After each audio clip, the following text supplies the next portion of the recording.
Hey everyone, welcome to Victory Condition Gaming. My name is Doug. Today on the show, we're talking all things Symbaroum with two of my favorite folks on the planet. But before we do that, there's a couple things I would like to have you do. One is I want you to hit that like button if you are tuning in because you like Symbaroum and you've backed the current Kickstarter that's going on right now. And if you haven't checked out the Kickstarter, I put the link in the description of this video. And the second thing I'd like you to do is hit that subscribe button and the little bell down there. So then that way you are notified every single time we have awesome folks on this show, like my two guests right now. So without further ado, let's introduce them. The first person I'm going to introduce is one of my two favorite Free League podcasters. The second one, the other person is of course Matthew. But today we have Dave on from the Coriolis Effect podcast. Dave, thanks for coming on and giving me part of your Saturday to chat about Symbaroum. It's completely my pleasure, Doug. It's a delight to be here as always. I would like to point out that of Matt and I am obviously the best of the two. And Matt not being here to defend himself, I'm afraid that's just the way it is. But it's a delight to be here. Delight to see you again, mate. Delight to be here with Mattias again. Absolutely fabulous. The third thing listeners need to do is go to the Coriolis Effect podcast on whatever it is that you like to receive it, and subscribe and listen and tell all your friends about it. That's where we're from. We're from the Coriolis Effect podcast, a fan podcast around Free League games originally, but obviously we got into Yen Ringen games as well, and a bit more than that as well. So awesome. Delighted to be here. You're doing some great content over there on the Coriolis Effect. Thank you, mate. Appreciate it. You're welcome. The second guest that I have is one of my favorite game designers, authors. I don't know. He just does everything. He's very, very talented and makes my favorite dark fantasy RPG of all time, and that is Symbaroum, and the gentleman is Mattias Johnsson Haake from Free League, formerly of Yen Ringen. Mattias, thank you so much for coming on yet again. This is like an ongoing thing that you're doing now. Pretty much, it's like a requirement whenever you have a Kickstarter to come on the show. Hi. I'm so happy to be here and to share this fantastic Saturday afternoon. Looking outside, we have this kind of yellow, bright thing up in the sky. You haven't seen it for 6 months. No, I haven't. I live in the north of Sweden, so I think it may be the sun. Well, if it is, I haven't seen it in a while either, so I hope. It's shining. It's shining.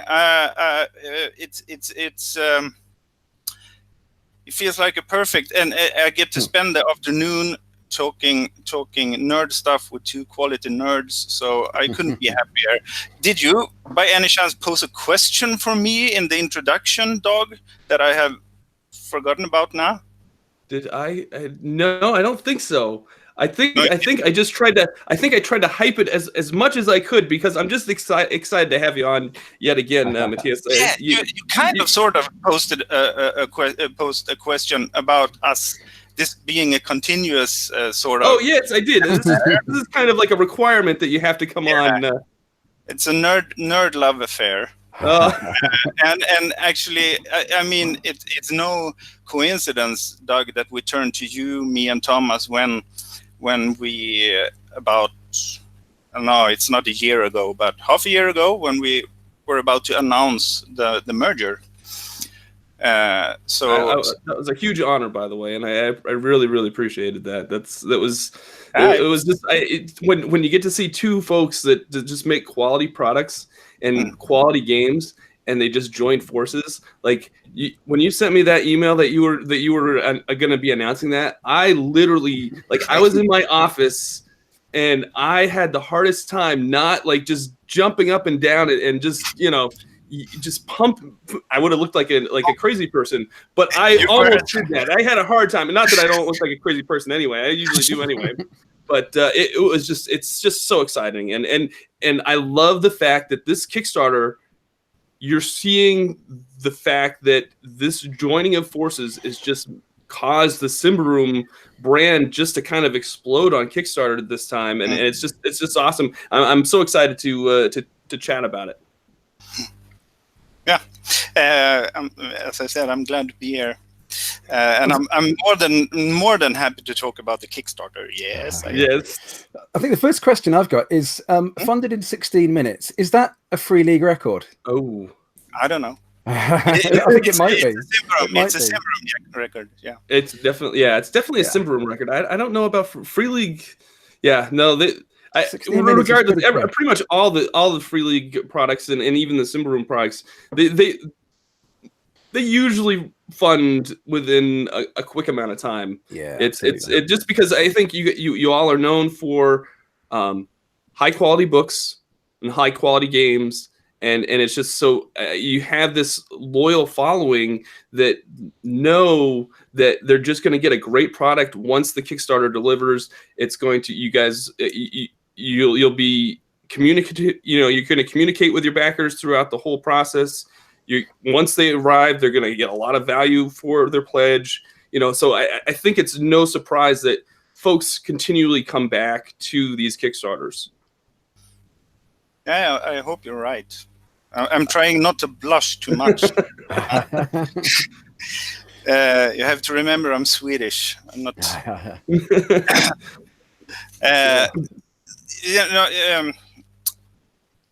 These 16 minutes, I think it will be interesting to see, because one of the benefits of joining forces with Free League is that we get to learn, we get to find out or discuss best practice. And sort of stay with the stuff from both companies that have worked the best. Sure. So if this indeed is a Free League record, I think that might be because I was quite adamant about starting pretty late in the day here in Sweden to get to allow US backers, at least on the East Coast, to join the start of the campaign. And that may be a reason why we hit that target so quickly. Sure. Because I believe, I'm not sure about this, but I think that maybe they have started many of their campaigns a bit earlier in the day before you guys have woken up. Right. Yeah. Yep, that has happened. Yeah. I think Forbidden Lands was like that. I think I saw that before it had launched before I had gotten up that morning. All right, so before we kind of dive in on the Kickstarter and everything, I'm going to tell folks that if you have any questions at all about the Kickstarter, about Symbaroum, just general questions for Dave and Mattias, drop them in the chat. I'll try to feed them in as we go along. If I don't get to them, we'll kind of at the end of the session we'll try to address any questions that aren't fit into this session as we go. So let's just dive right into the Kickstarter. Let's tell folks a little bit about what it is. It's Symbar, Mother of Darkness. Do you want to give us the little summary about what Symbar, Mother of Darkness is as a product? In itself, it is the fourth episode in an adventure chronicle of standalone adventure modules. And these modules are not only about the adventure, they also dive deep into a particular part of the setting of the game world. So we use this chronicle, this campaign of adventure and source books to expand on the setting. So for instance, the first book was about a town called Thistlehold, which is like at the heart of at least the human heart of the game setting. And then we expanded, looking at some regions inside the forest of Davokar, and then we looked at the Embrian capital of Indaros, and so on. And this time we're focusing on what arguably is the heart of the setting itself. Mm-hmm. The massive forest of Davokar, which is, which covers this old ancient empire of Symbaroum. And the players and their characters will, if they are lucky, if they are skillful in their preparations, and if they make smart alliances, they will probably get the chance to actually reach the heart of Davokar and the ruined city of Symbar, which is the Symbarian Empire's old capital. This legendary place which has been lost like for hundreds of years. So much of the adventure is it's about. I think there are, as a game master, you will be able to pick and choose among these 8 factions. It is the Sun Church, or rather 2 different factions within the Sun Church is coming. The Queen is obviously an expedition. Then there are some other free explorers and other stuff. So much of aside from it being a treasure hunt, it is very much about political intrigues and social relations and trying to find your allies. Because if you try to, you may enter Symbar alone, but you will not survive for very long if you don't have friends. I like all the caveats you add in there, like if you prepare well, if you do this, if you do that, if you get some friends, if you're lucky and you're skillful, you might survive. Yeah, you might get there. You might get there. No, you might obviously, arrive, obviously, what happens at the gaming table, we have absolutely no control over, and we don't want to have control over that. The only thing we can do is try to give you the building blocks to make for a very, very epic hunt to the heart of the forest, where the chronicle is called the Chronicle of the Throne of Thorns, and this fabled chair high seat is supposed to be located in Symbar.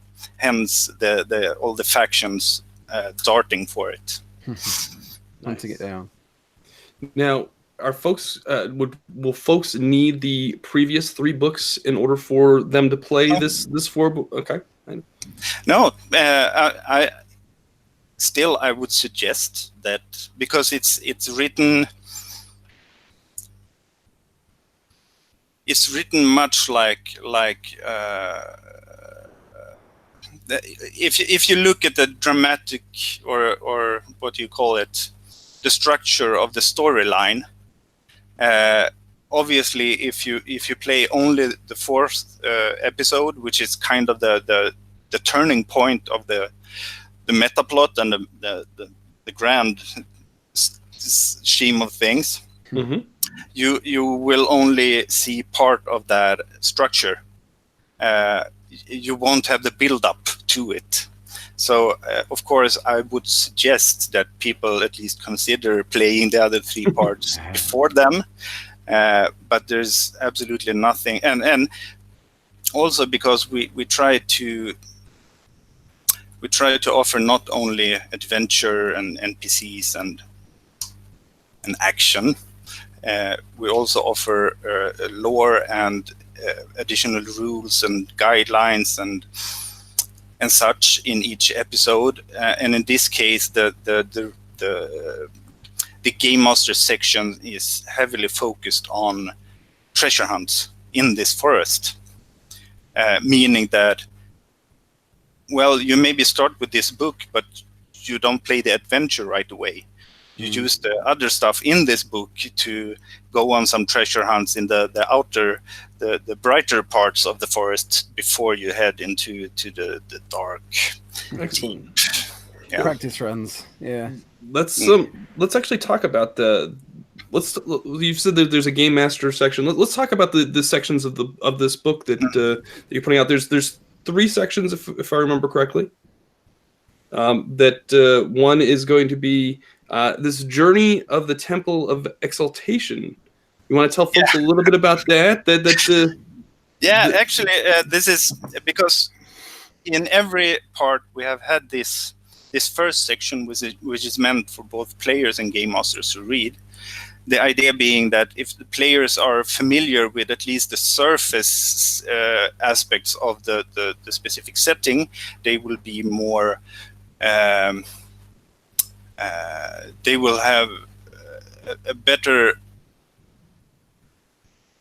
They will be able to assume control of the story because they know where to go to find what information and so on.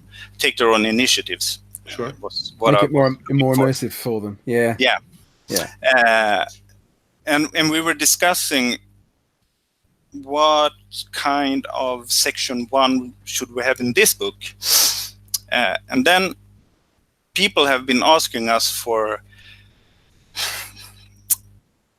literature on Symbaroum. There are a couple of novels in Swedish. So we ended up writing, or I should probably tell it like this. Floating on the river of Enor. One summer's morning, or actually me, I found this traveler's journal strapped onto a small raft, which had been carried from the deeper parts of the forest. And what I did, because you don't read Ambrian, I translated it into Swedish, and then we are actually posting it as the first section of this book. And we have also ripped or scanned in the illustrations we found in that journal. So it will be an in-game journal about a trip into this great forest that goes. Well, I won't tell you how it ends, but it is a very eventful story, at least, and hopefully, reading this, both game masters, because it even for me, who actually found out about this place called Davokar, it's not until now when I start really writing about the deeper part of the forest that I understand just how massive it is. And even if Vidina, the expedition leader in this section 1, the traveler's journal, she travels to a site which is on the border between the brighter and the wilder parts of the forest, so not very far in. It's still like 50-day journey there and back. So that's why I said, depending on your playing style,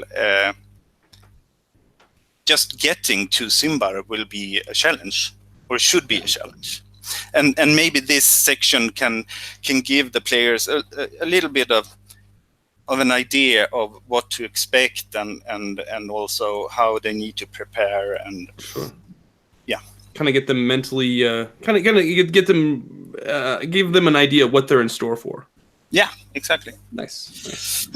Now that was also this first part of the book was also unlocked as a standalone print to give to players ahead of time, so you don't have to share the book. You can just kind of hand off this little booklet of this first chapter or this first section, which was awesome. It was like one of the first one of the Kickstarter stretch goals that you unlocked. I think it unlocked the first day because you guys just. It probably did, yeah. It was just your Kickstarters just went crazy, and it's still doing really, really well. Now the second section is the Game Masters section, which you alluded to, and then that just kind of gives you the history of Davokar. Has some power factions and some traits and abilities for monsters and so on and so forth. Kind of gives Game Masters some help as they prepare a session.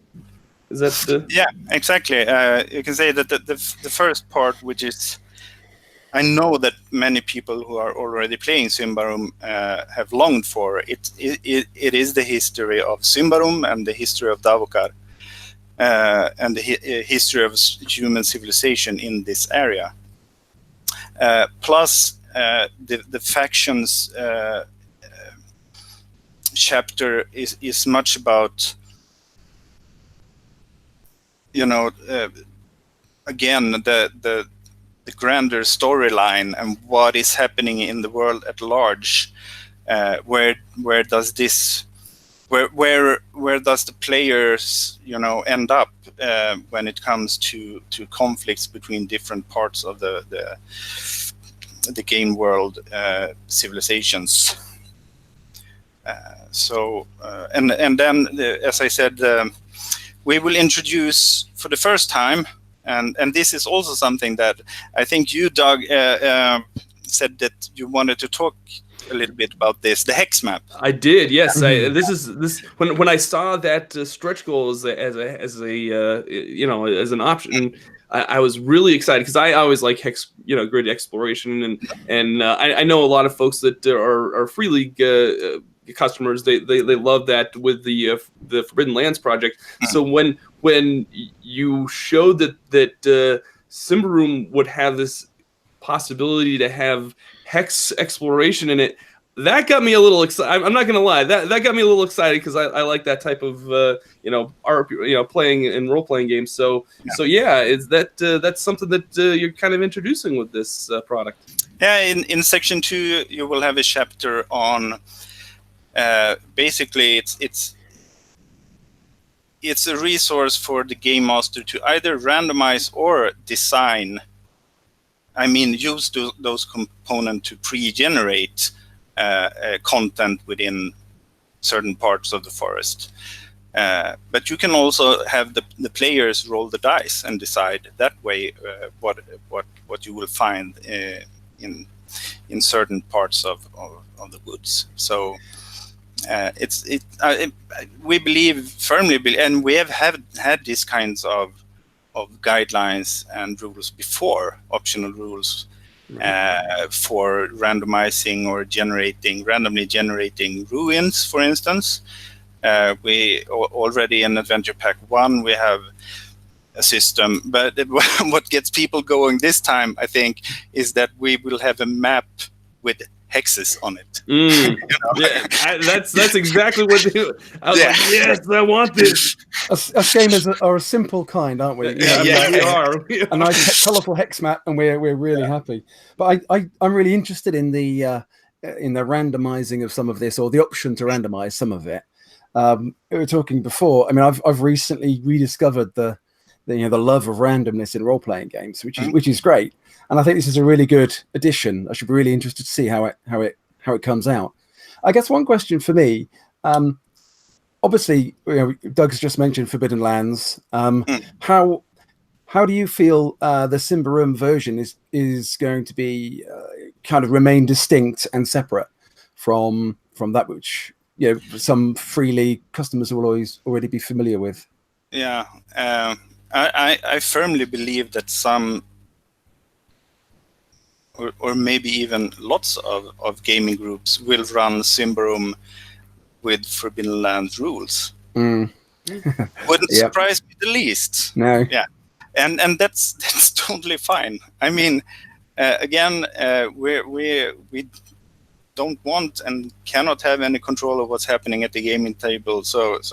And people should play with the system they are most comfortable with, or they, as we also in some of our products explicitly advise people to do, is make house rules, make the system their own. And you are a very good example of this, Dave. Right?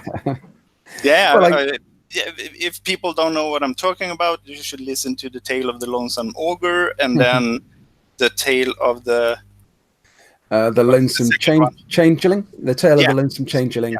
And then the third one is The Tale of the Lonesome Goblin, which are all actual play podcasts that we put out, playing Symbaroum with my group of guys, one of whom is a ogre, one of whom is a changeling, and one of whom their boss is a goblin. That's But yeah, I love making up my own stuff unashamedly. I've bought all your books. The first one I got, Wrath of the Warden, the Thistlehold book. I looked at it, I loved it, and then I put it to one side and made my own thing. So I didn't actually use it, but it gave me great inspiration. And one of the other things I really like about the way you put these books together is you do add a little bit of extra sort of optional rules. And, in the last book, you put out some rules about ceremonial rituals, which is really nice added touch to the ritual mechanic. Yeah, I love that. But it's all optional. It's if as a GM you don't want to include it, don't include it. If you want to change what all the attributes are called, change what all the attributes are called. I love that approach. It's not prescriptive at all. And actually, it almost makes you as a player feel more wedded to those, to what you've done, rather than say, okay, I'm going to change it, because you're so open-handed and not jealous about protecting it, which I think is great. No, and I think it's just about realizing, knowing what always happens when a group of gamers get their hands on a rule set. There are those rule sets that at least claim to be 100% balanced and 100% well thought out. It takes 4 seconds, and then you start scrutinizing those rules, and they fall apart. Yeah. Or you start disliking some aspects, and you alter that aspect, and everything else goes out the door because the balance is upset. Yeah. So knowing this, we try to write the books in a way which encourages that type of approach to the game. We have always done this ourselves, playing Warhammer, Ars Magica, Dungeons and Dragons, and all the Swedish games, and so why wouldn't everyone else? No. Because it's fun. Make it your own and make it fun. Absolutely. I think one thing that a lot of games really struggle to do well is get that look and feel, get that that dark feel, and that just the essence of the game. Quite often it's really hard to get that, but you've done it really well with this system, and then the actual mechanics you got underlying all of that are really good as well, because they're simple, and they're straightforward, and they're easily adaptable to to a GM's preferences. It's great, really good. I'm fully expecting. And some of those, actually, to be honest, some of those effects we discovered after we released the core book. It was then we released how easy it was to build upon, or it's not a system where when you tweak one aspect, all the other aspects fall apart. Yeah. Right. You can and the Advanced Player's Guide, I think, is a great example of that. We have these modules that you, for instance, hit locations, for ranges, for ranged weapons, for heroic feats, and so on. And you can just plug those in if you like them, if you miss them, sort of. Or not. Yeah, it's great. I love it. I love the way it's put together. Now you just mentioned the Advanced Player's Guide. One other product that you've unlocked with this campaign is something that's been that players have been and GMs have been clamoring for quite some time, and I was excited to see that this was part of this Kickstarter. But it's the Game Master's Guide.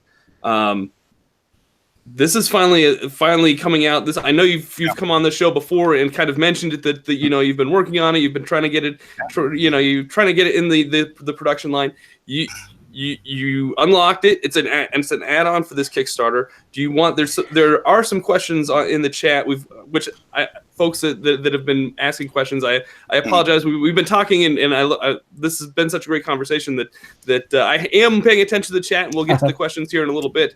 Do you want to tell folks a little bit about the Game Master's Guide? I will tell folks that if it is something that you want to receive on the Kickstarter, you do have to pledge an additional amount of funds in order to receive it. It's not part of the actual Kickstarter like pledge. You have to add a little bit more because it's going to be another big book, like just like the Symbar book. So yeah, I will. I'll let you take it from here. Yeah. First of all, you do get it, but only in digital. Oh, that's format. True. Yeah. Yeah. So that's important to say. You didn't. It was a stretch goal, so you didn't unlock nothing. But we do have to, because what we could have done, of course, is to run a separate Kickstarter for the Game Master's Guide. Now we didn't feel that was necessary. It's strenuous. It's much work running a Kickstarter campaign, and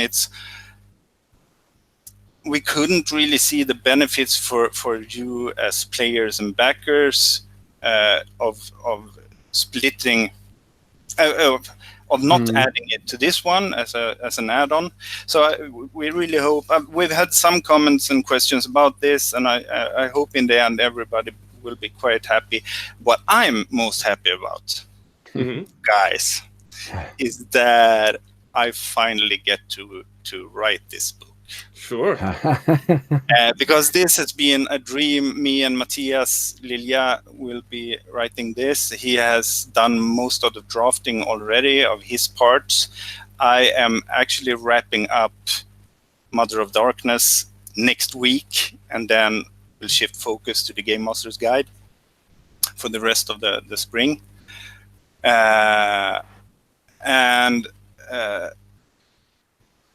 We have talked about writing this kind of book for probably 10 or 12 years. Yeah, ever since we did some guest appearances talking about game world design and how we create our worlds, so to speak. And that's where it kind of started, and that's where this book will start as well. Tips and guidelines on how to design the Symbaroum kind of setting, adventure setting, game world, and even the smallest inn can be a very interesting setting if you put your back into designing it. We have an example from Mattias Lilja with. I think it's called Jakad's Heart in Blight Night, a small one-shot adventure. So we are so looking forward to both writing this book and presenting it, and we will try to write it in much the same way as the talk we just had, Dave, as tips and suggestions, not as rules or paragraphs about how things should be done. And we will try to work with examples from mainly from the Symbaroum universe, of course, but maybe we will weave in some Coriolis as well. From back when we designed that setting. In some ways, it sounds like a bigger piece of work than episode 4 of the Throne of Thorns. Absolutely, yeah, it does. Seems like a lot of work in there. But I think we have prepared quite well, and a lot of the work is already done. Mattias Lilja has actually worked on this product more or less continuously. He has a day job, poor guy. Not poor guy, because he has a very good day job that he actually don't want to leave. I still don't understand it, but okay. That's anyway. He has been working on this Game Master's Guide ever since we wrapped up the Monster Codex. Right. So there is a lot of material, and he is writing most of it. He is the game designer, mechanics guy of the two of us. Even if I write that kind of stuff as well, but that's his department. And I get to write the fluffier, the more sure setting stuff and lore stuff and so on. Yeah. And I hope we are about this close now. I haven't seen the Kickstarter in a couple of hours, but we're very close to unlocking a new chapter to the first section of the Game Master's Guide, which is about designing adventures in other realms, the underworld, the yonder world, and the spirit world. And that one I'm very much looking forward to, I can say. Nice. Now, just checking the Kickstarter right now. No, it hasn't quite got to that one yet, but No. you're not far away. You're not far away. It's I mean, now we're just bracing ourselves for the final sprint, which will likely be the last 2 days. It usually is. So. And there's 5 days to go from here on, isn't there? So yeah, the last lap. Excellent. Now, let's also talk about you've unlocked a new GM screen.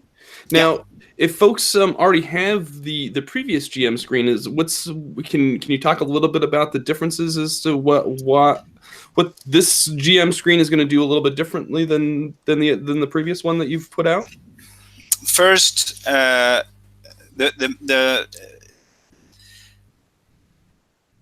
the content will be more heavily focused on being, a ready at hand aids when going on these treasure hunts. So we will keep some of the really important rule stuff, and what I'm coming to is we will actually ask you, the players.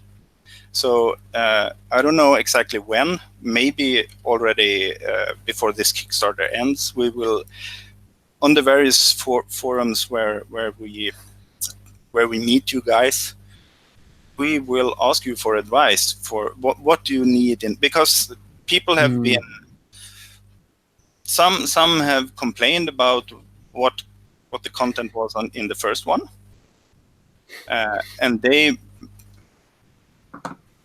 obviously it is always like that. Some people want, but you can't please everybody. That's just the way it works. Seems a bit much to complain, though. Frankly, it does. No GM screen I've ever had. Sorry, Mattias, including yours, ticks all the buttons that you want. So you just print a bit of paper and stick it on with some tape. Away you go. Just make it your own a bit. But anyway. But we will actually ask for your help in deciding exactly what to put on those 3 landscape-shaped A4 pages, but the idea being that probably it will be a table of mystical treasures for you to find while looting ruins in Davogar. That should be one of the elements. Maybe a random encounters table as well. Maybe something to put it very simple. Maybe it will be tables and text that goes very well along with the hex crawl map. That's a good idea. I think that's probably one of the best ideas. Because I think in some games, I think we talked earlier about Forbidden Lands and how I'm loving the randomness on that, and other Free League games being similar. So Mutant Year Zero, and again in Coriolis, you have the option to generate your own systems as you go if you like. In those 2 games, I never did it because it always felt a bit cumbersome and a bit too much to do at the table in front of the players. But if you've got it all laid out really well, then that might help people get over that possible reason to not do it, and at least give it a try. So I think that's a really, it makes a lot of sense. Yeah. Let's. Plus, I also need to say, you will have a new brilliant illustration. Oh, absolutely! This time depicting, the dark parts of. Actually, you have seen the mock-up, and it's a work in progress, but it's actually it is actually an illustration from Symbar. Yeah, I mean, if you hadn't put on the Kickstarter that it was a work in progress, I'd never have known it was a work in progress. Again, I've gone on about Martin Grip's artwork probably too much in the past, but Yeah, for those of you who haven't heard me go on about it, it's absolutely sensational. Oh, it's beautiful. And so, speaking of which, I would love the. Sorry, I don't mean to interrupt you, Dave. No, fine, crack on. It just totally like triggered something in my mind. I was like, oh, you know what?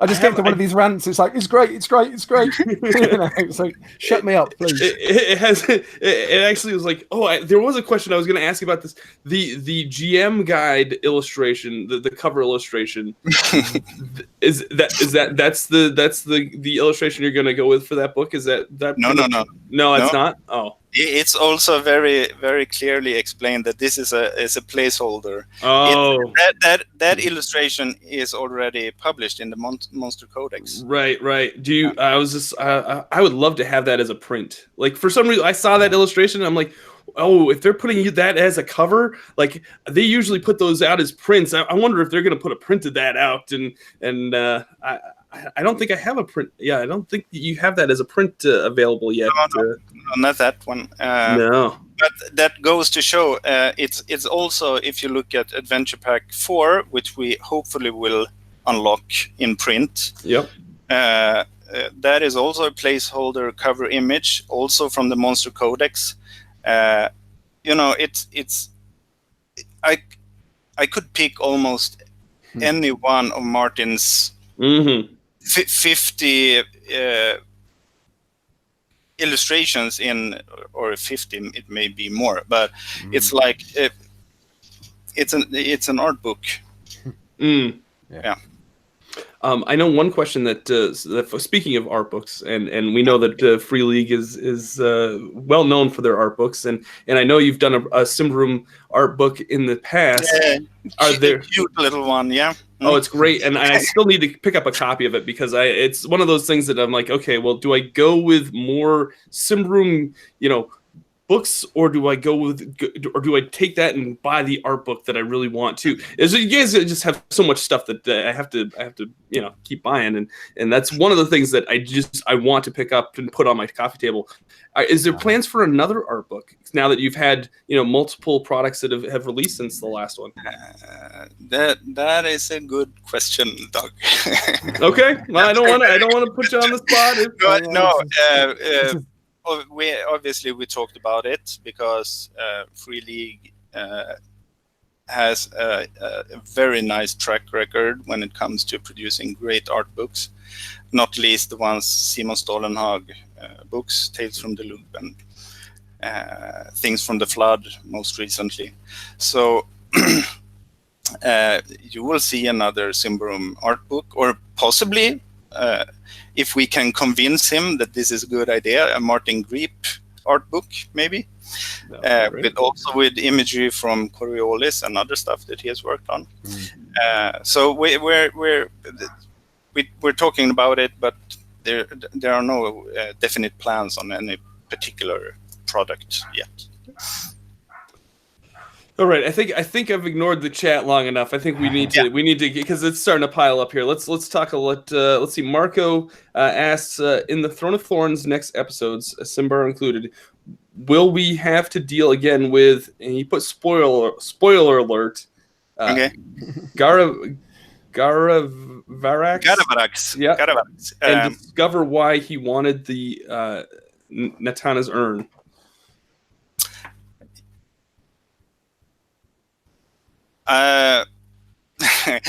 How to answer this without being the guy who spoils the fun of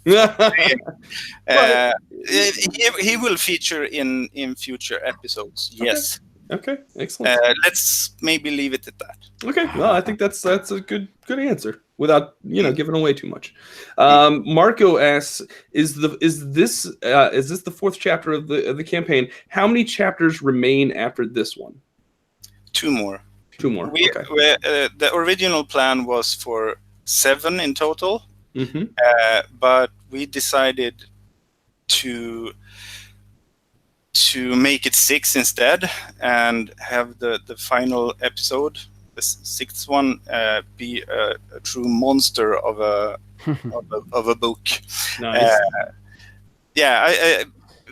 We don't want people to have to wait too long to see the end of the saga, if you know what I mean. Sure. And also, I think the last episode will not have to include very much when it comes to new lore and new rules and so on. So maybe we could. I mean, the story we haven't changed the storyline. We haven't removed anything from the original storyline. It's just that we cram part 6 and 7 together. Sure. Into one. I mean, you call it an epic story, and it truly is. I mean, as we said earlier, the Symbaroum I've played, I haven't been following your campaign, even though I've got the books. I mean, each book is pretty thick in content. You know, there's a lot of stuff in there. So even as a playing group, if you just follow the story, I mean, do you have a sense of? This is maybe an unfair question. I mean, if you followed through the books, I mean, how many sessions would you need to play with your group to get through one of these modules? I mean, not even including going on homebrew missions and all the rest of it.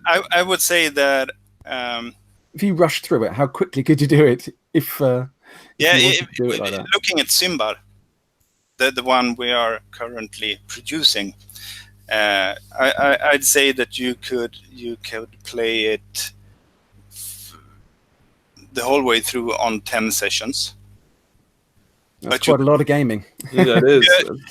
You could also do it in 100 sessions. Yeah. And I think that's true for all of them. You need to, as you yourself said, Dave, when you as a game master, knowing your friends, knowing your gaming buddies, knowing their schedules, you have to read it from your perspective, and of course make adjustments and to both the story and maybe cut stuff out or add stuff if you like, so that it becomes manageable and fun for you. Because I actually have a short passage in this Symbar book where I talk about 3 ways of handling the journey from Thistlehold to the very, very heart of the forest, where you can do it in one session.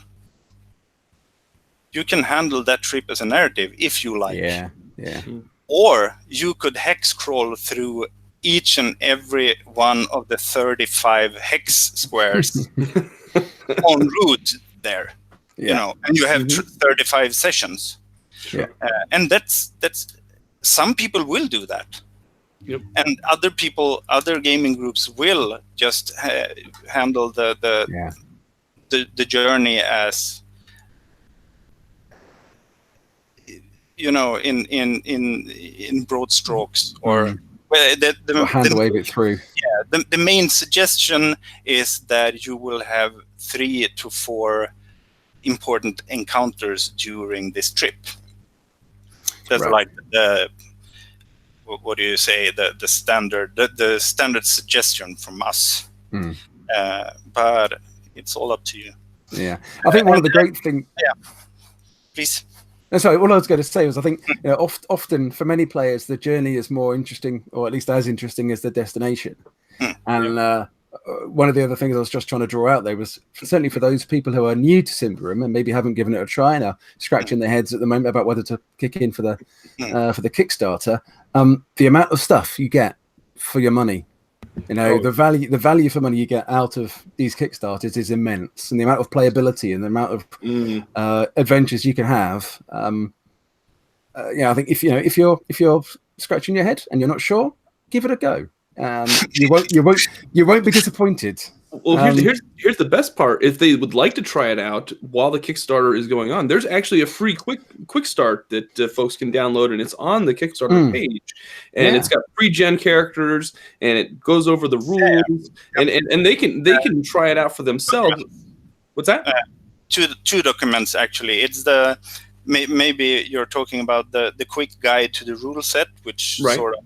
Yeah, and then there is the intro adventure. Yeah, where you have the pre-gen characters and a short narrative tutorial. we try to, and we will during this year, because Free League has been fantastic on creating good quick starts. We actually don't have a real Kickstarter for Symbaroum yet, but that's something we are working on. Excellent. Yeah, that I will say that Free League does their quick starts are. I've seen some finished products that aren't as well polished and as many pages as their quick starts. Yeah, it's we sometimes laugh at this at the office because we set out doing a quick start, and then it's always like when it's finished, maybe this cannot be characterized as a quick start. But you got 300 pages to read, not a quick start. No, so yeah.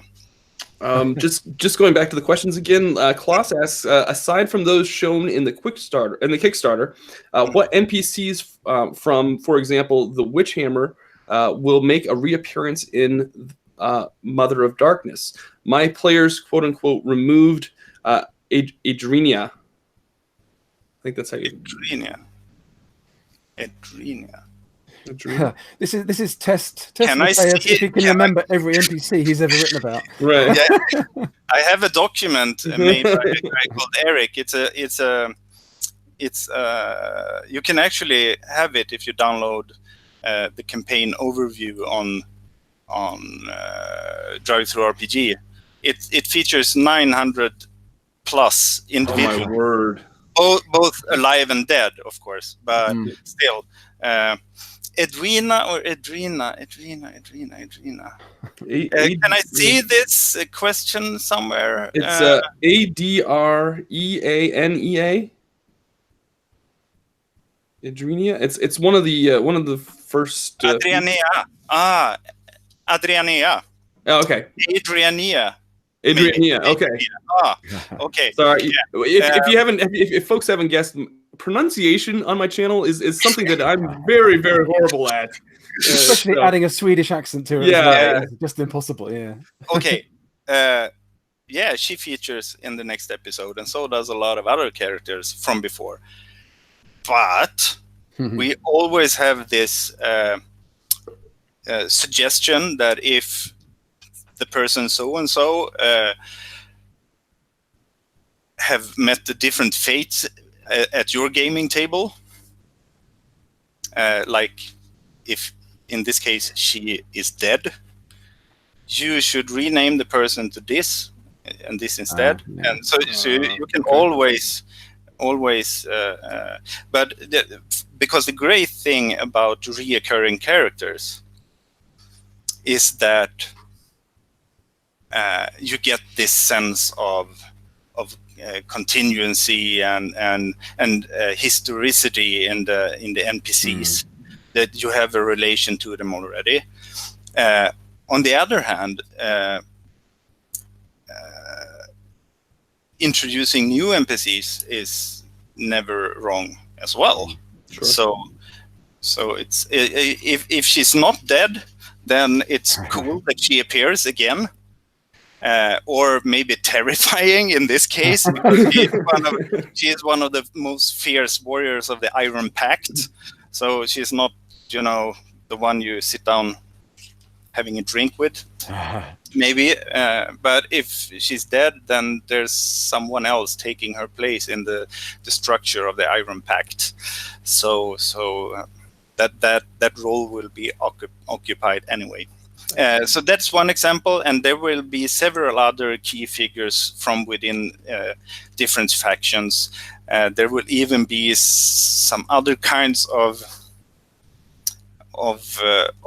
NPCs, more monstrous kinds of NPCs that may make reappearances in Symbar. Not the kind that will make you go, nice to meet you again, Mister.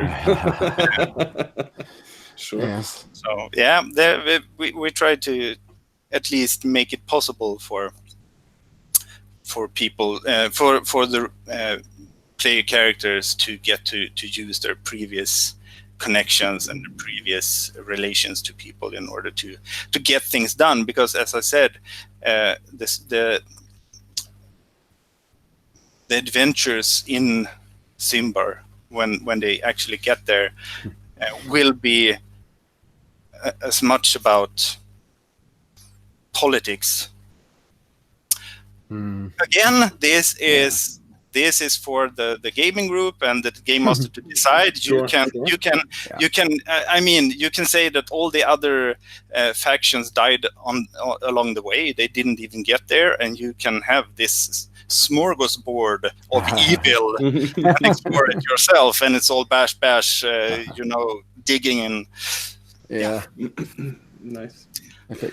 So Krister asks, this is a good question, and I'm really interested to see what the response is going to be here. Krister asks, does Mattias have any idea why some people believe Symbar is a downed spaceship? Oh. It's because I know why they think so. It's because for two reasons. First, we haven't revealed some of the stretch goals include the map of Symbar. Right. Yeah, and we haven't shown it, even though it needs some polish. It isn't totally finished, but it does exist. But we don't want to show it because we want, when the player characters actually get there, we want the game master to be able to take up that map and you slam it on the table and say, here you go. And so let's say the map of Symbar is not just only a ruined city in a clearing in the forest. It's a little bit more sophisticated than that, or sophisticated. It's something more else. To it than that. Yeah. Yeah, it's more. Is it the shape of the USS Enterprise? Is that the problem? It kind of is. When you haven't got to answer that question. It's okay. No. Then there is this backstory that says that humans are alien to this world, the game world, and these are legends. I think we kind of established them as truths in the advanced player's guide, and that may be why people are expecting to see. They've taken it a bit literally, perhaps. Yeah, maybe a little bit, because So anyway, there are no crashed starships in Symbaroum. That I can tell you. Sorry to some. Heard it here first. Yeah. Let's see here. Marco asks, what about a 5th edition conversion? Is there any plans for a 5th edition conversion of the Symbaroum setting? Yeah, we actually announced it as well, that we are working on, at least for starters, we are doing 4 character classes converted. You have to excuse me when I talk about this because I'm not very fluent in D&D-ish. Sure. I haven't played it since advanced. Yeah, I played 5th edition a couple of times, but I haven't read it. So, but what we are doing is slowly trying to see if there is a possibility for us to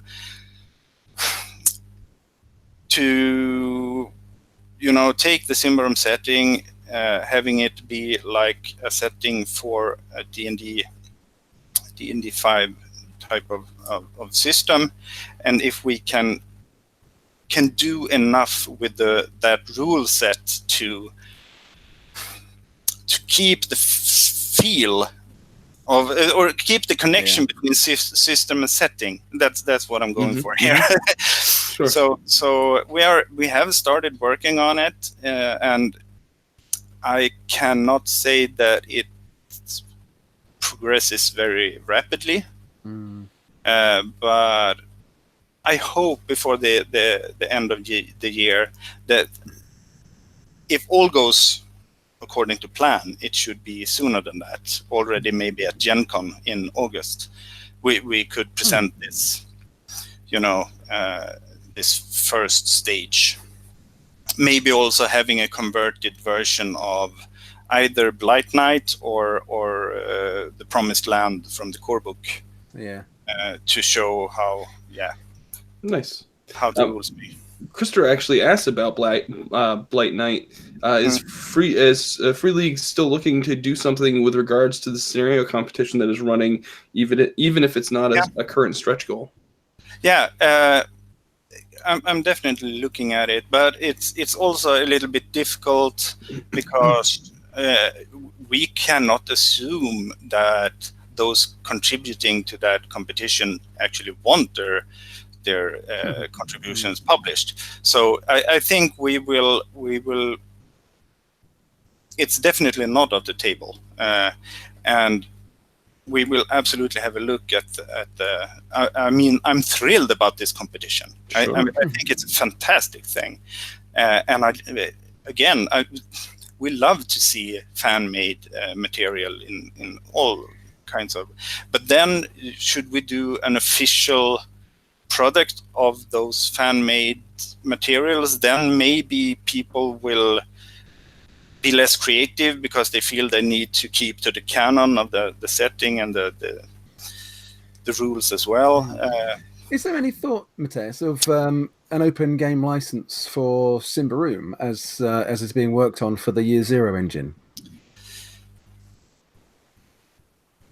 We have talked about it. I am pretty sure that at the moment it's off the table.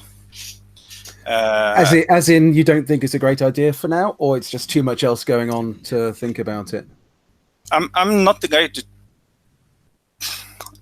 to answer this, honestly, because to me, I have a hard time.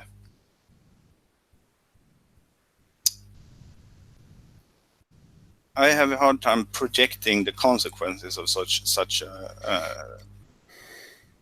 Sure. I guess once the box is open, the box is open, isn't it? Yeah, the strategic implications of it, and we'll see. I mean, there's definitely it's on your radar, something that you're considering. Yeah. Okay. Let's.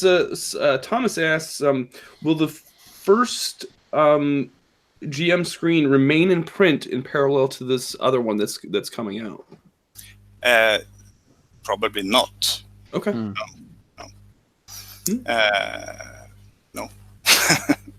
That becomes a collector's item then. So if you've got one already, keep it in good condition. If you say so. Yeah, that's well, maybe. Yeah. I understand what you mean. Yeah, we have. Oh, and then I'm starting to catch up. Now we're getting to the art book comments, and everybody's clamoring for another art book, and they're saying, please make it another one in a bigger format. They would love to have a bigger format art book, which is great. Boz asks, have Albarians had interactions with barbarian clans before the war with the Dark Lords, like trade?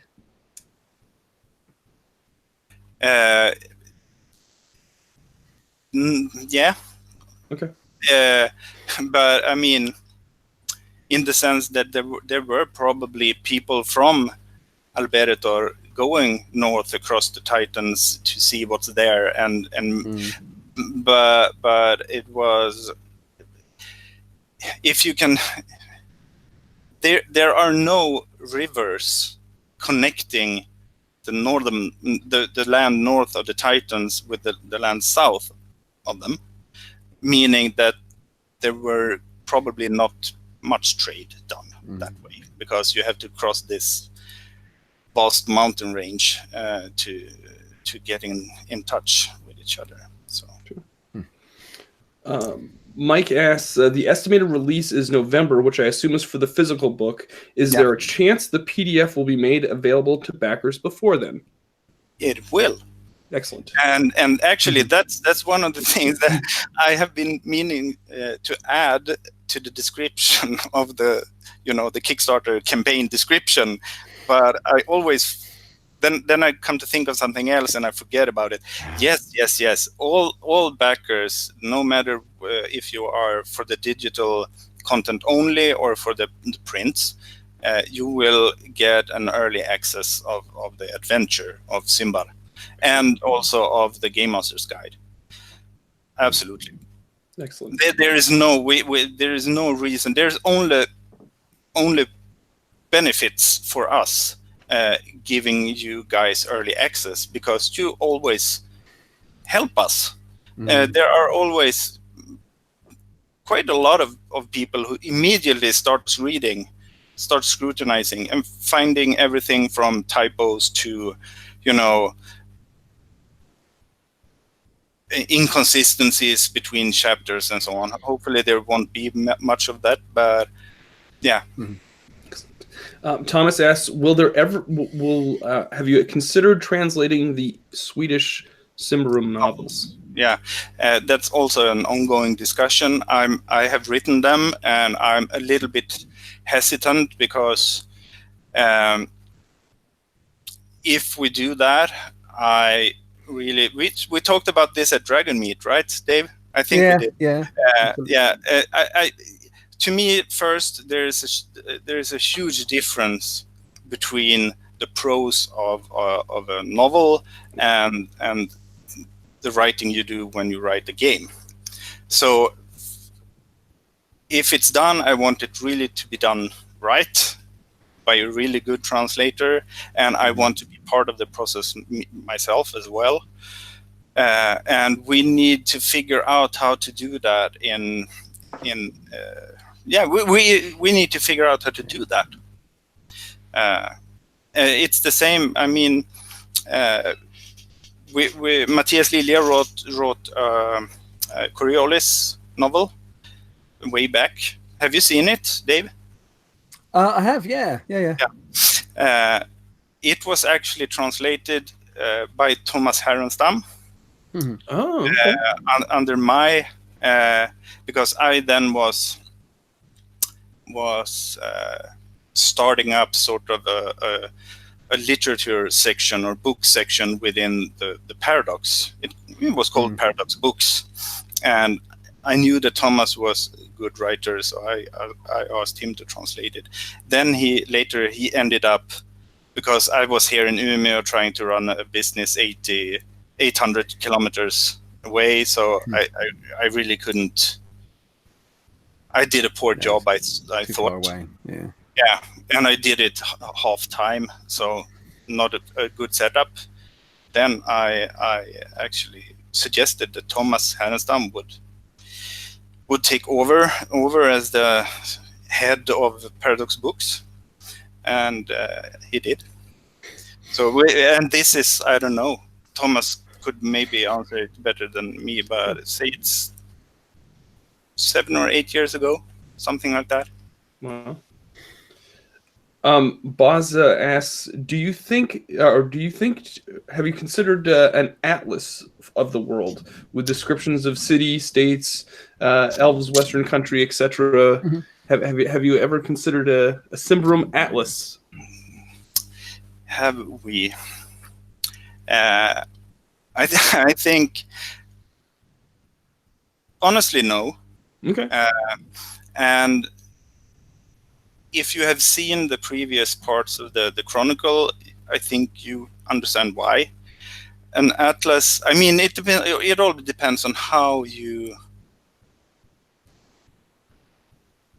on the design of it. But an atlas often tends to be, a little bit more academic in its approach, a little drier, not maybe focusing on what makes role-playing fun, which is the conflicts and the relations and the details, and this is actually exactly why we try to build the world based on points of light.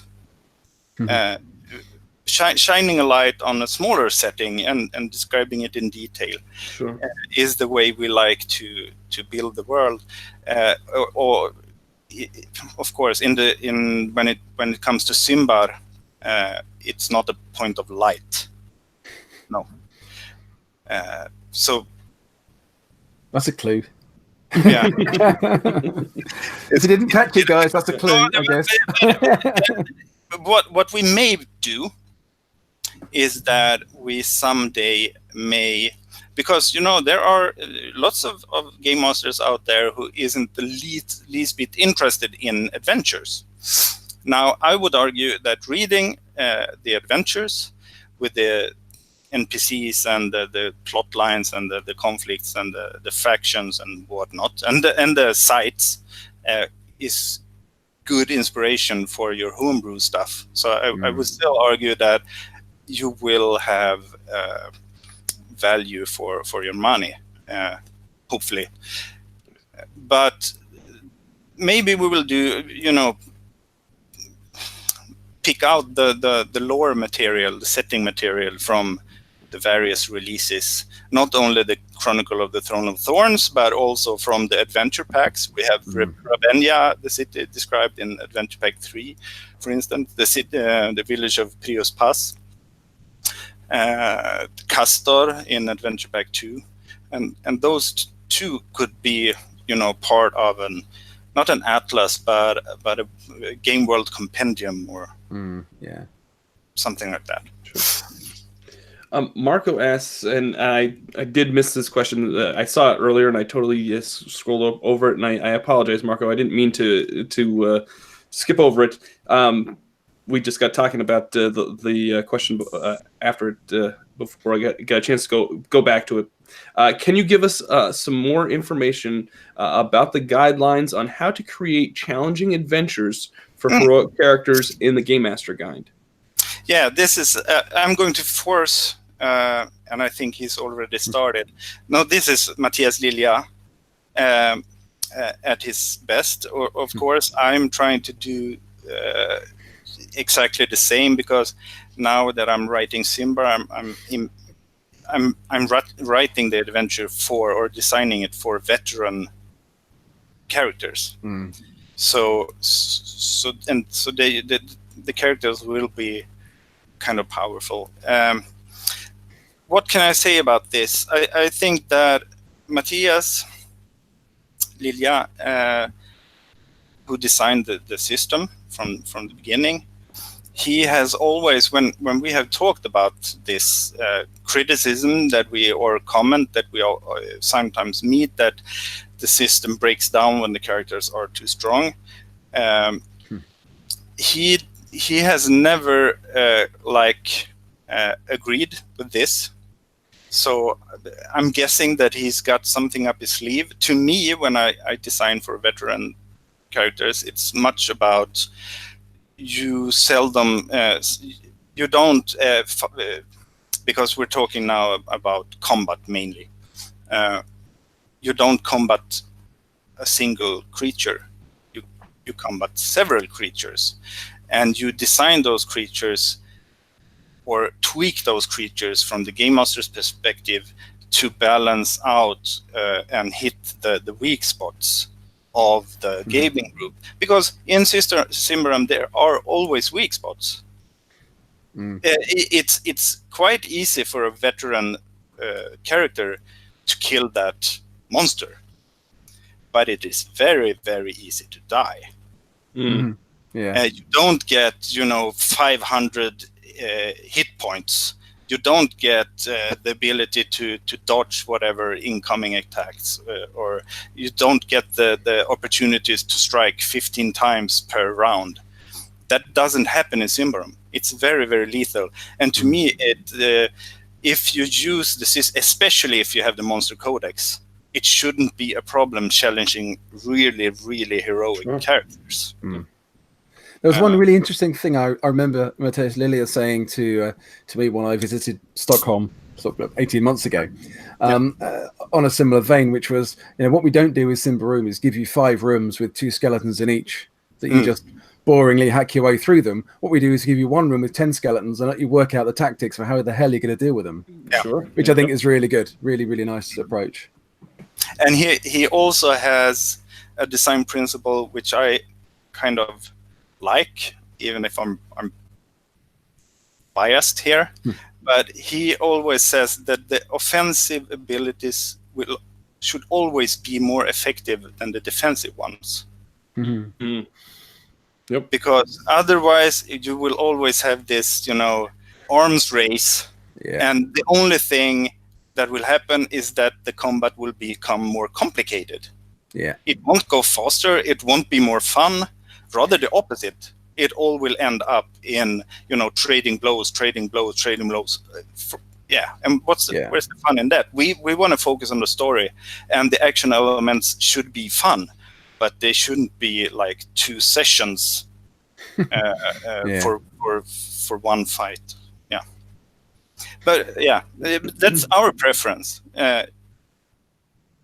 And when it comes to rule sets and principles of rules design, I say the most important part is to provide the opening for game masters to blatantly change the system to whatever kind of gaming style they like. And to encourage such house rules. Sure. Stephen asks, abducted humans are my favorite, but their page is so tiny. Will there be more on them later? Those poor souls. There will be more. I love how we're putting Mattias on the spot. He's just like, I need to answer this, but I don't know how to answer this. Also there's this feeling, because I fully understand where the question comes from, and sometimes we find ourselves in a situation where we have written about something that we totally loved at the moment, and then we feel later that we have forgotten about it because we caught up in other aspects of the game world and setting in the story.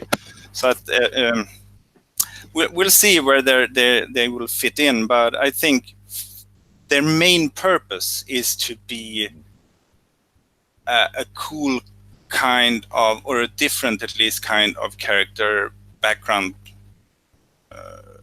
story. Okay. Let's leave. All right. David asks, do you think, are you planning on an expansion dedicated to barbarian clans in the next future, or coming up? The clans are they feature, of course, in the Chronicle of the Throne of Thorns.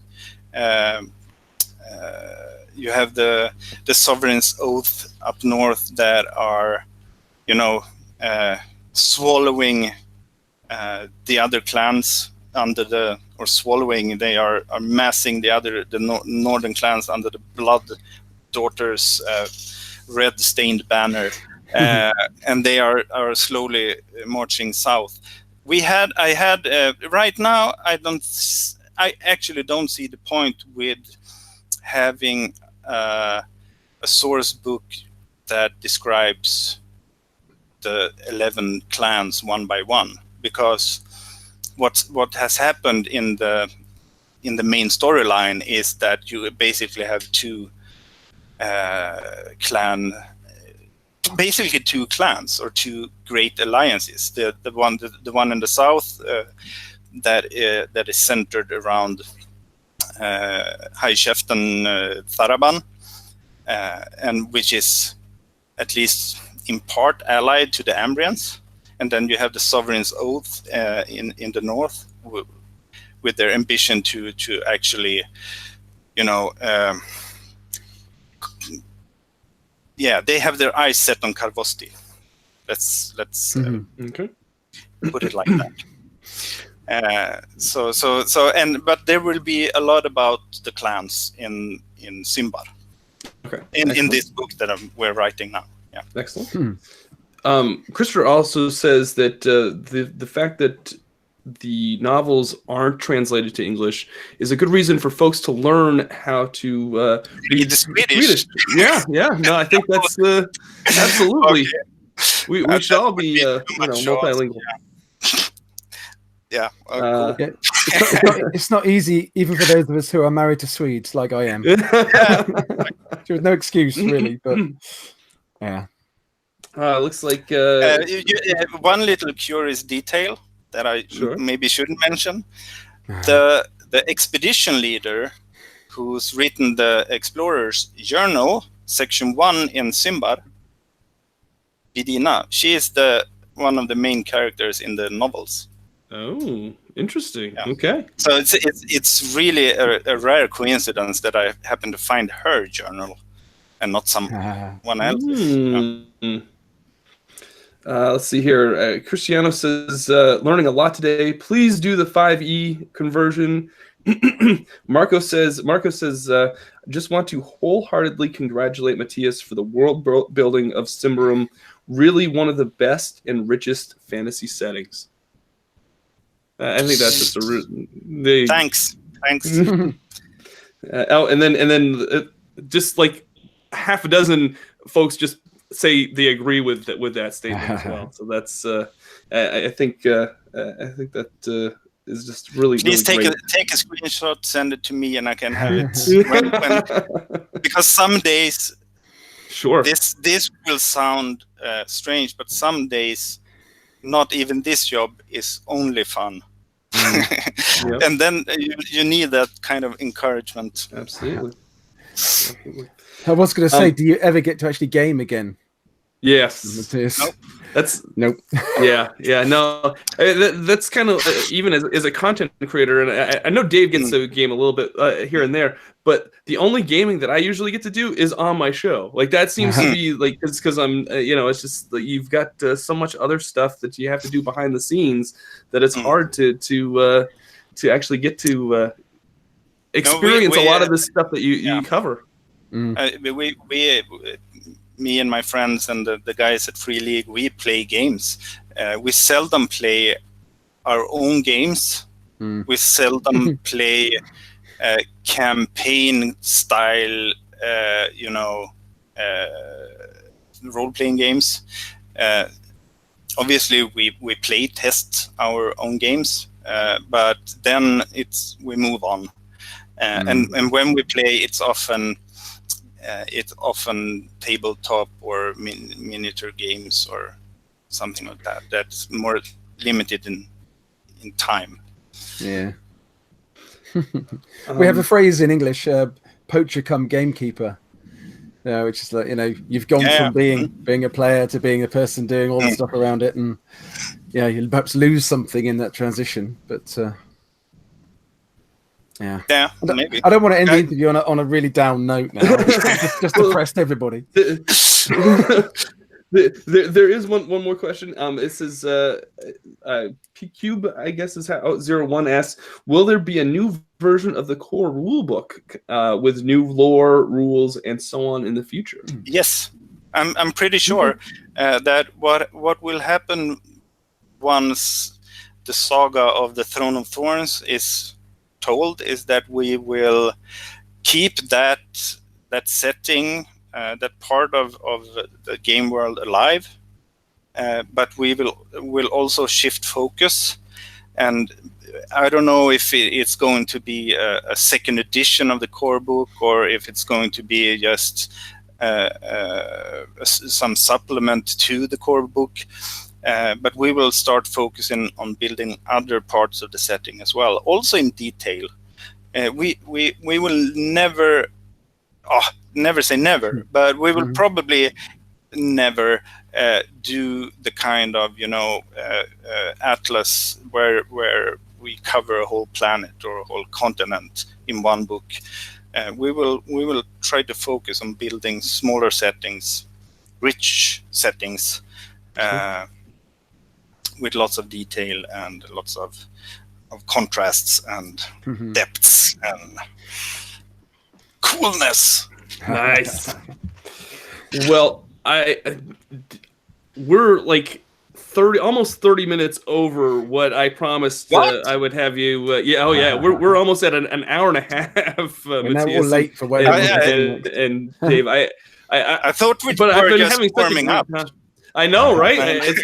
This has been such a great session, and I want to thank everybody that is tuned in, that have tuned in, that are going to continue to watch this even after it's posted on the show.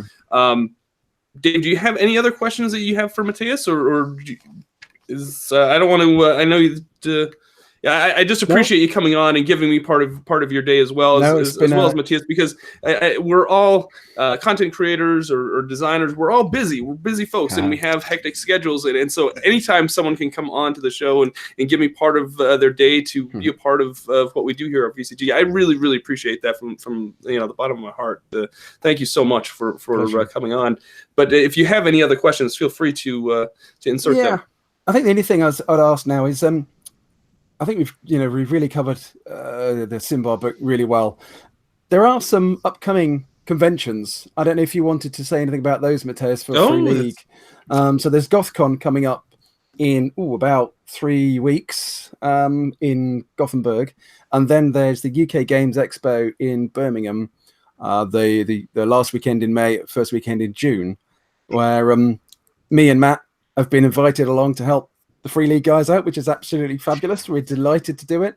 I'm so looking forward to it. There are a couple of things we need to do before then. First, we need to get you proper Free League T-shirts. I think that would be cool. And then you need to, because you need to learn the secret, not handshake, but we have this. What do you call it? It's like a symbol. You do a salute. Okay. Okay. Yeah. We came up with this sitting, drinking in the pub. Yeah. Where else? How those things kind of come up during those we need sessions. to have kind of, a gimmick, something. So instead of doing the V sign, we're doing the Free League sign. So this is, you need to be able to do this on the convention. Yeah, we're Free League. You do realise that means I do. The girls. Yeah, that's great. No, I thought you probably did, but yeah. Yeah. Oh, God. That's meaning that we want to encourage, but hey, you guys have your branding down. It's better than some other hand signals you could have suggested. This is true. We need to reclaim the L. Yeah. Okay.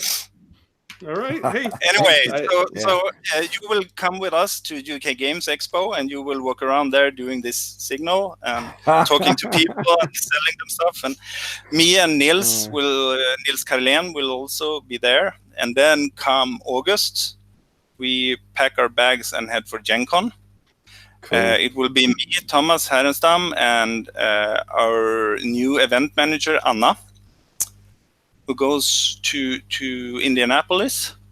Cool. And then we have Essen, of course. So it's quite a hectic schedule. And hopefully we'll get to go to Dragon Meet again, because that's, I don't know, that's... I know Free League went there. It's a small convention in London. It's like 3,000, 2,000, 3,000 people, maybe. Yeah, it's nothing on the scale of the Games Expo. No, by no but means. It's all role playing, and it's so fun. It's all familiar, and it's a good little con, that one. Yeah. I hear nothing but great things about that one. Cool. If folks want, you also released Symbaroum on Fantasy Grounds. Yeah, we did. Not we. It's actually dear friends of us who's been doing stuff in the computer games industry and that's where we are from, most of us. And they offered to do a Symbaroum rule set for Fantasy Grounds. Started working on it about a year ago. And they are great fans of Symbaroum from the start, and have done a spectacular job. And they will continue to develop I think next up is the Copper Crown for Fantasy Grounds. Then they will do the Advanced Players Guide, adding a lot of new content, both mechanics and lore stuff. So it will hopefully be...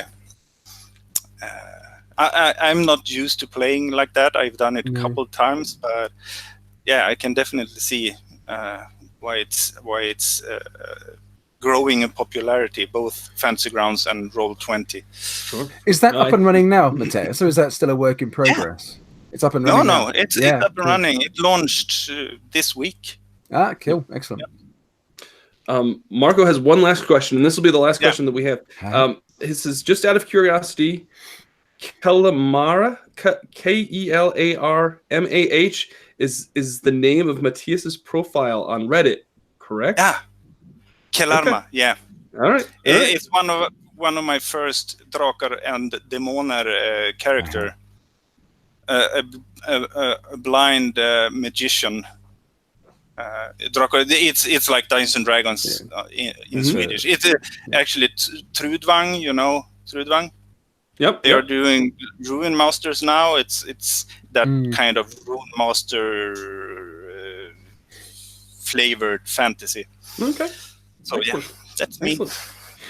All right, now let's David, you where can folks find you? Let's talk a little bit about Coriolis Effect. You guys got some stuff coming up here pretty soon too. Yeah, we've talked to, Yeah, we've not said anything really official yet, but we did mention it on our last podcast briefly that we're coming up to 2 years on our podcast now, and clearly we came from Coriolis in the first instance, but then we quickly moved on to Symbaroum and Mutant Year Zero and other Free League games, the Endringen games back in the day. And we're thinking about rebranding slightly. So we're going to be relaunching the podcast under the brand Effect, but spelt in the Swedish way with a K. That will probably happen either just before or just after the Expo, the UK Games Expo here in Birmingham in end of May, and that'll bring a new email address, and it'll give us the opportunity to do some other stuff. Matthew and I have talked a little bit about some of our aspirations to produce some content, which I think in the first instance we're going to release or try and release under the Open Game license that Free League are working on that came through the Forbidden Lands Kickstarter, and this gives us a bit more of a broader platform for doing that for our listeners. So I just say our content for now won't actually change because we are quite broad anyway, and we will still talk about Coriolis, but it just reflects the fact that we're slightly broader than the one game, a bit more expansive than that. Can I? Do you mind if I give them a little spoiler on the new Effect logo? Go ahead with the new Effect logo. All right, here we go. You're getting this. Have you posted this anywhere else? I don't think we have. I think this. Okay, so this is going to be a first, folks. Here we go. We're going to share. It might change slightly, I guess, but there. Yeah, that's in the low resolution one. I don't know why did it not take the other one? It's a start. So. I can't believe did I pull the wrong file? Yeah, it doesn't matter, Doug. That's fine. I tell you. There we go. I found it. I thought this was the one that you sent over. Here, I'm going to grab this one instead because this is much better quality. Jeez, I tell you, you think I'd have my act together. It's amazing you guys just come on the show. It's been 90 minutes, man. I know. So, let's see here. Effect. There we go. Here we go. We're gonna give the proper high res. Let's find it here. Attention. We need a drum roll. We need. There we go. This is because it's just the biggest announcement of the day. Yes. Forget the Kickstarter. Forget Symbaroum. This is the announcement of the day. There we go. There we go. Look at that. I like that logo. That's a nice logo. Yeah. So so Matt and I came up with that. It's really nice. But yeah, so this is our aspiration to try and follow Mattias in your shoes, really, to go from a gamer to being somebody that can put a bit more out there into the community and perhaps take a bigger role. But we'll see how it goes. Baby steps. Absolutely. Hey, yeah, we all have to start somewhere, and that's the big thing. Taking that leap is sometimes it's daunting, but once you get out there and you start doing it, you find that it keeps building into more and more projects, as we've seen with Symbaroum and in Free League. It's great to see folks that are passionate about the industry and then become a larger part of it. Yeah, thanks. So. Mattias, where can folks find you if they want to know more about Symbaroum and Free League and all things that you have going on? By clicking the link you have posted to the Kickstarter. I think that's absolutely the best place. Absolutely. Or at frialigan.se. I think you will find all the relevant links if you look at the Kickstarter page. Today, my home is the league. That's right. Nice. Yeah, it's just like I said before. It's just so great to see you and Thomas just and the whole Free League in Yarningman teams just combine into this great big force, and this Kickstarter it's just been awesome to watch. These last what's been like almost a week and a couple days. It's just been great to see it just become this bigger event than pretty much almost any other Symbaroum Kickstarter has become, and it's just I know that it's because of the fact that you have so many, you have loyal folks that come back every time, and then you're getting new folks with this new project, and it's just great to see your community just keep building more and more steam as these projects go along. So congratulations. I always having you both on is always a highlight of my week. Please feel free to come back again. I love. We will. Thank you for the invite. Yeah, thank you for the invite. Mattias says, "Yeah, I guess I'll do that." I will love to. You can always give it, and Thomas as well loves to come on and chat. So, and I have a sense that within a month you will have Thomas on talking about. Interesting. Yeah. Okay. Wow. You haven't seen anything yet about what the old Järnring and Free League powers can do together. Oh, but very soon you will. Now now you have my attention. Not that you didn't have my attention before. Now you have my attention. My lips are sealed. No, but we have stuff to talk about later this spring. So we'll be in touch, man. Thank you so much. Thank you for giving our backers the opportunity to pose questions, to hosting this Q&A, and thank you, Dave. It will be fantastic to meet you again. Great, yeah. Very soon. And next time, we'll have to stay for that extra pint that you didn't want to have last time, which turned out to be a very wise decision in the end. Nilsson and I had terrible headaches the next day. But yeah, nice. Brilliant. It'd be great to see you, mate. Can't wait. Yeah. All right, folks, that's going to do it for this session. I want to thank everybody for tuning in. Thank you so much. We had we had 20 some odd folks that were watching live at one point, which is just phenomenal. Ooh. And I want to thank everybody that posted questions. Again, if you like Symbaroum and you and you've backed the Kickstarter, please hit the like down below and please hit subscribe if you would like to be a part of the VCG community and always be a part of these Q&As and the sessions that we do live. We love having